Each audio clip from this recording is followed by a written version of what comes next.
തൃശൂർ അതിരപ്പള്ളി വെറ്റിലപ്പാറയിൽ കാട്ടാനക്കൂട്ടം കട തകർത്തു. രാത്രി 12 മണിയോടെയാണ് 5 ആനകൾ എത്തി കട തകർത്തത്. ഇന്നലെ രാത്രി 12 മണിക്ക് ഷെഡ് മിഷീനെല്ലാം തള്ളി മറിച്ചിട്ട് ഞങ്ങൾ രാത്രി ഒന്ന് നിർത്തി വെച്ചതല്ലാണ്. ഇത്രയും നാളായിട്ട് ഇവിടെ ആന ഷെഡ് വിളിച്ചിട്ടുണ്ടായില്ലേ, ആദ്യമായിട്ട്.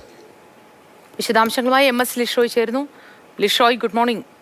പതിവായി ഈ മേഖലയിൽ ആന ഇത്തരത്തിൽ താൽക്കാലിക കടകൾ നശിപ്പിക്കുക എന്ന ഒരു പരിപാടി ഉണ്ടോ? ഈ സ്ഥലത്ത് തന്നെ ഈ ആന തുടരുന്നുണ്ടോ, അതോ കാട്ടിലേക്ക് തിരികെ പോയോ? വനം വകുപ്പ് എന്താണ് ഇക്കാര്യത്തിൽ പറയുന്നത്?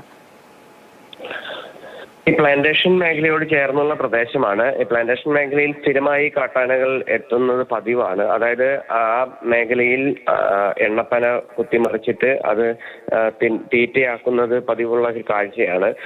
അതിനുശേഷം പിന്നീട് രാത്രികളിലൊക്കെ പലപ്പോഴും ഈ കൃഷിത്തോട്ടങ്ങളിലൊക്കെ കടന്ന് അവിടെ കൃഷിനാശമൊക്കെ ഉണ്ടാക്കുക അവിടുത്തെ ഒരു പതിവ് സംഭവമാണ്. പലപ്പോഴും ആളുകൾ തന്നെയാണ് ആനകളെ ഓടിക്കാറുള്ളതൊക്കെ. പക്ഷേ ഈ കടകൾക്ക് നേരെ ുള്ള ആക്രമണങ്ങൾ വളരെ അപൂർവമായാണ് ഉണ്ടാകാറുള്ളത്.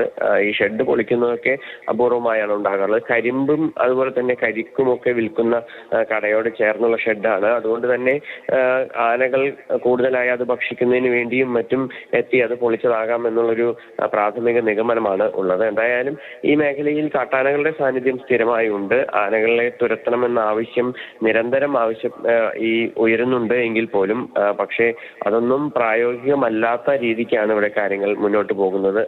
അതുകൊണ്ട് തന്നെ പലപ്പോഴും പ്രതിഷേധങ്ങളും ഉണ്ടാകാറുണ്ട്. ശരി ലിഷോയ്.